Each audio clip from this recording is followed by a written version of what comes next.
César, ¿qué te parece si en lugar de darte las noticias, porque además te escuchaba en la oficina, y has realizado pues una crónica interesante de los cuadros que ha convocado Pedro Castillo y su jefe de gabinete Guido Bellido?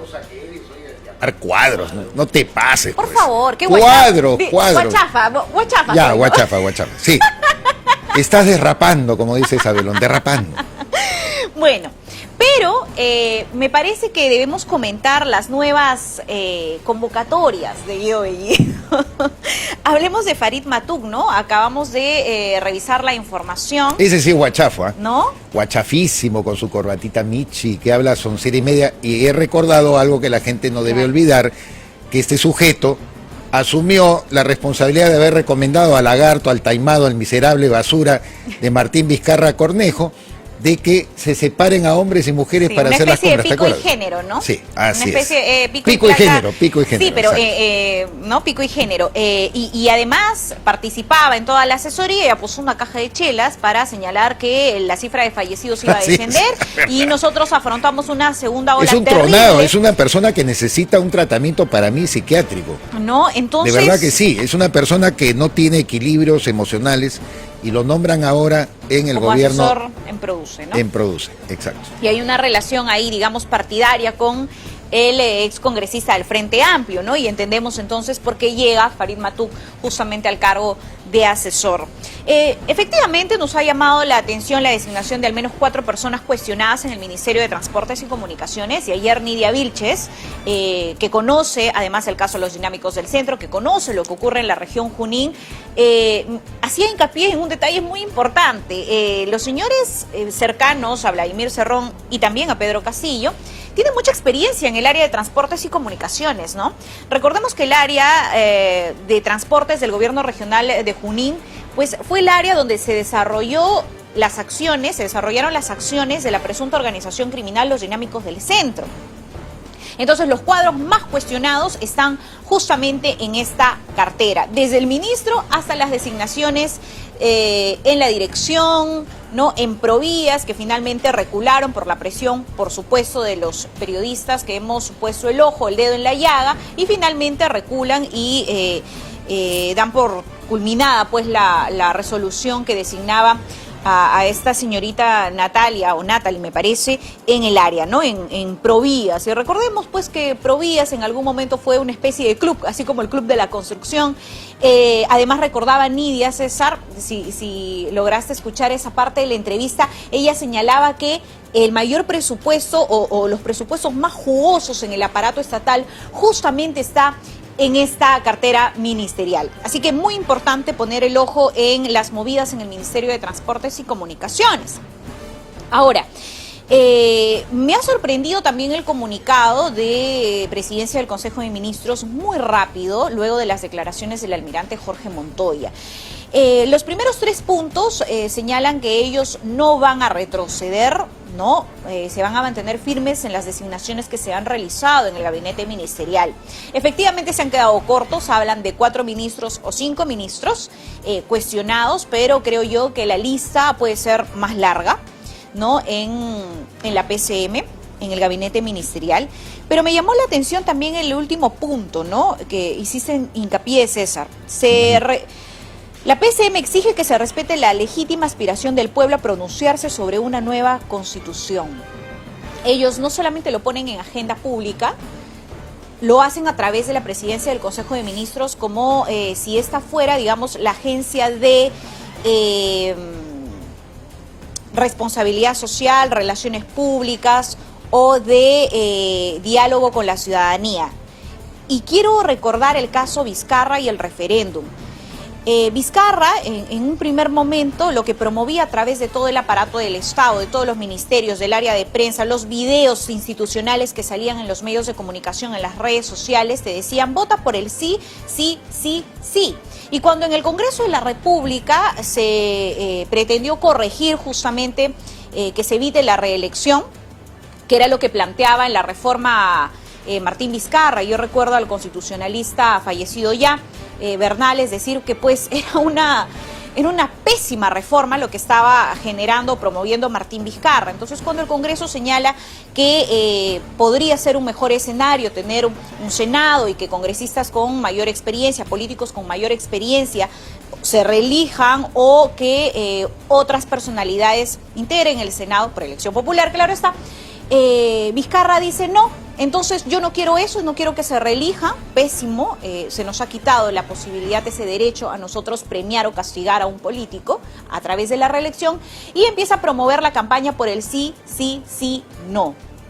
Y como era todo un aparato estatal, mucha plata, mucha pauta publicitaria, en las redes, en los medios de comunicación de señal abierta, Martín Vizcarra convence a la gente, creo yo, la manipula y finalmente logra lo que él y César Villanueva en un abrazo fraterno, en una estrechada de manos, celebran en las pantallas de televisión, que el referéndum da como resultado el sí, sí, sí, no. Entonces, yo recuerdo este hecho con lo que dice el punto número 4 del comunicado de la Presidencia del Consejo de Ministros. Respete el derecho, la legítima aspiración del pueblo a pronunciarse sobre una nueva constitución. Uno, ¿cómo saben que la gente ya aspira a un referéndum? Si las encuestas nos han señalado que eso no es la agenda primordial de la población, de la ciudadanía, el cambio de constitución o incluso el referéndum. ¿Por qué utiliza el aparato del Estado, el gobierno de Pedro Castillo, en ese primer comunicado que sale muy rápido, que te señala que se van con todo, que no van a retroceder y ya hablan de una aspiración legítima del pueblo? ¿De dónde han sacado ese dato, esa información? Pero es histórica. Ese estudio estadístico. Es histórica, Judy, la manipulación del nombre del pueblo, ¿no? Yo cuando trabajaba en Oiga, con Paco Igartua, con la sabiduría que dan pues los años del periodismo, ¿no? Me decía lo siguiente: el primer gran referéndum que hubo en la historia universal y que se recuerda fue cuando Pilato sometió a consideración del pueblo de Jerusalén si debían liberar a Barrabás, es decir, a un ladrón, a un asesino, o a Jesucristo, que según él pues era el revoltoso, era el revolucionario de la época, ¿no? ¿Y qué cosa gritó el pueblo de Jerusalén?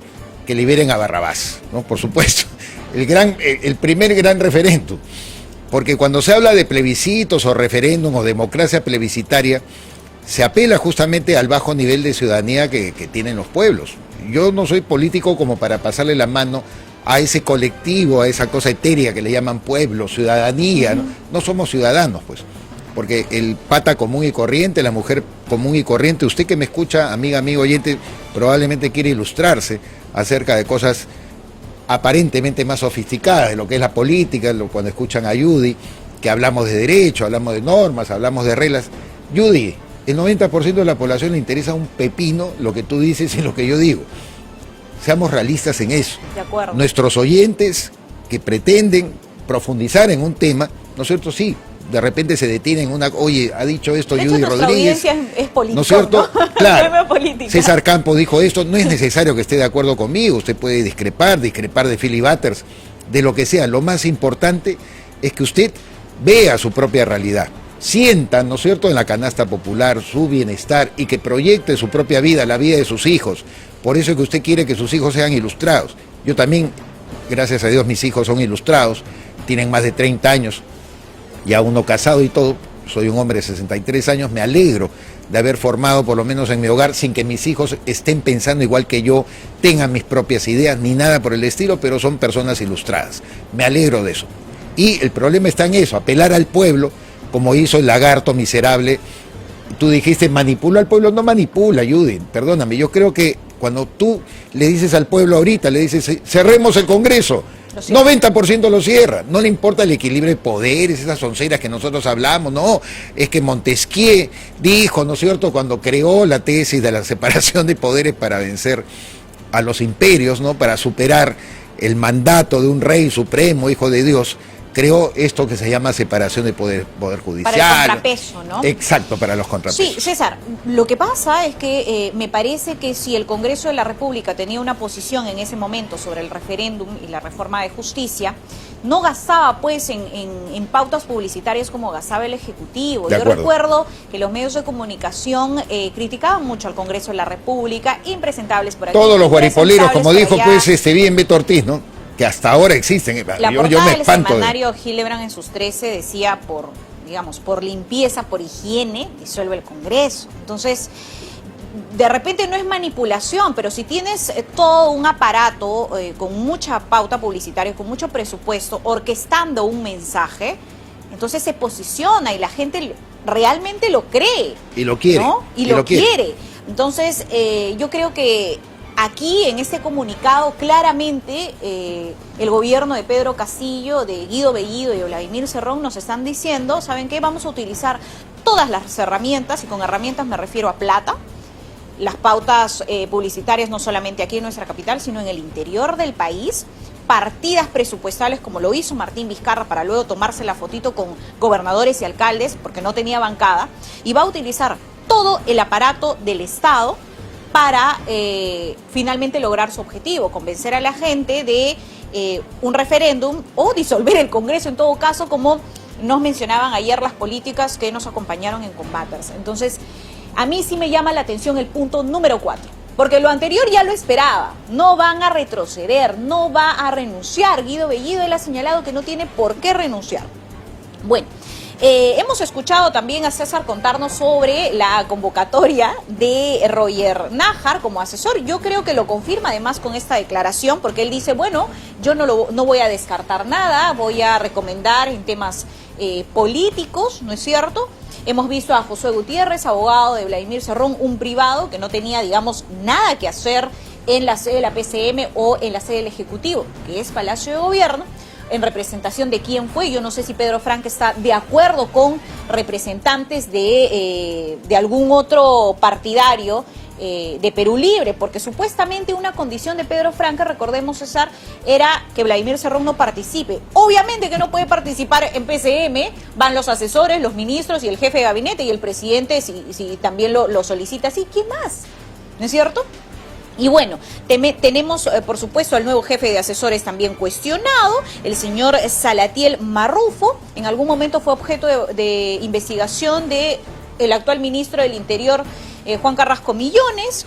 Tenemos también a otros en el área del Ministerio de Transportes, en Vivienda, en Secretaría de Palacio de Gobierno, el señor Bruno Pacheco, ¿no? Quien era la sombra de Pedro Castillo el día de su investidura, rompía protocolos, se codeaba con altos mandatarios y autoridades internacionales. Llama la atención, pero en el corte, César, comentamos sobre otra convocatoria, sobre otro cuadro político. Cuadrazo, Eduardo Segarra, que fue el brazo derecho de Susana Villarán, ¿no? En la Municipalidad Metropolitana de Lima, acaba de ser nombrado jefe de gabinete de asesores en el Ministerio de Agricultura. No voy a imputarle a Segarra lo que él siempre ha sostenido, y la verdad que no hay ninguna evidencia de que haya tenido que ver con las triquiñuelas que Susana Villarán se prestó a favor de empresas brasileñas a cambio de dinero para que la apoyaran en la campaña de la revocatoria por el no.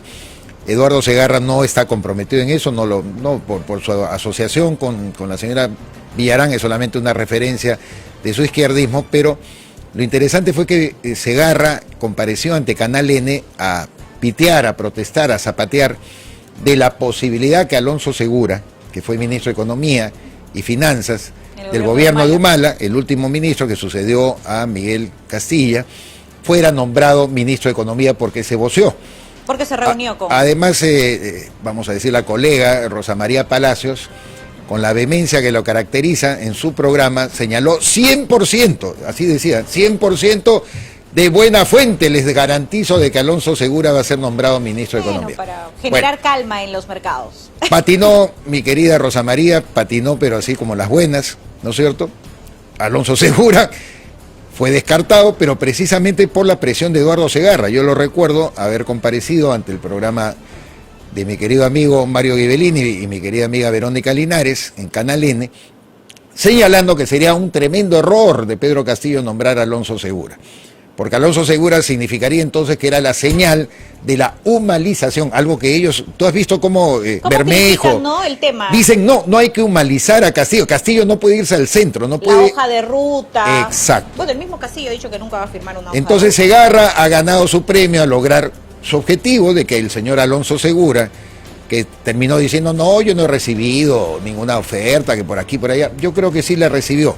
Y que además él, por su amistad con Rosa María, con varias personas, lo soltó. Y por supuesto era una primicia, calientita, chocherita, como dice, y lo imitan a mi querido amigo Lalo Archimbó. Calientita, chocherita, nadie la sabe. Alonso Segura, ministro de Economía. Ya se le quemó el pan en la puerta del horno. ¿Y quién fue el encargado de presionar desde la izquierda, más radical? El señor Eduardo Segarra, hoy flamante asesor del jefe de gabinete asesor del Minari. Miren ustedes, armen el rompecabezas. Gracias a Dios somos periodistas que tenemos memoria, querida Yude. Acá ilustramos a usted, amiga, amigo oyente, amiga, amigo televidente. Ejercicio de memoria. Hagan ejercicio de memoria. Y haciendo ejercicio de memoria sobre opiniones políticas. Yo recuerdo a las fuerzas que se hacían llamar democráticas hablar siempre de repartija, ¿no? Y a cualquier coalición, negociación, alianza legítima, política, en el Congreso o en otros escenarios de nuestro país, repartija, ¿no? Se están repartiendo el Estado, se están llevando el botín, ¿no es cierto? Ahora, ¿quién tomó por asalto el Estado peruano? Y me sorprende la impermeabilidad de las fuerzas que en ese momento se hacían llamar democráticas. Me refiero a Juntos por el Perú, me refiero a Nuevo Perú, me refiero a el Frente Amplio y a otras. El Partido Morado mandó un comunicado sobre Guido Bellido y luego se cayó. No hay más. Somos Perú también. Entonces esas fuerzas que se hacían llamar democráticas hoy están calladitos por cada nueva designación vinculada a hechos de corrupción, a cuestionamientos claros por el gobierno de Pedro Castillo y Guido Bellido. No dicen nada, César. Eso es lo que, digamos, no me sorprende, pero el doble rasero para estos casos sí es vergonzoso, ¿no es cierto? Y espero que te escuchaba en la mañana decir, vas a repetir el nombre de Verónica Mendoza cuantas veces puedas, y estoy de acuerdo, ¿no? Recordemos que Verónica Mendoza traiciona todos los principios que el Nuevo Perú, digamos, en eso le doy la razón a Ollanta Humala, Judy. La verdad, cuando Ollanta Humala dijo la persona más desleal, más traidora que pueda haber en la historia, y en eso no voy a reparar adjetivos, es la señora Verónica Mendoza.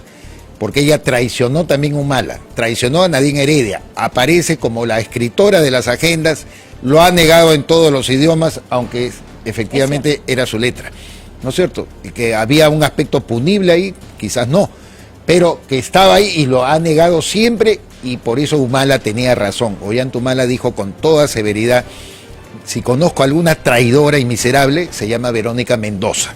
Y Verónica Mendoza es una traidora y miserable.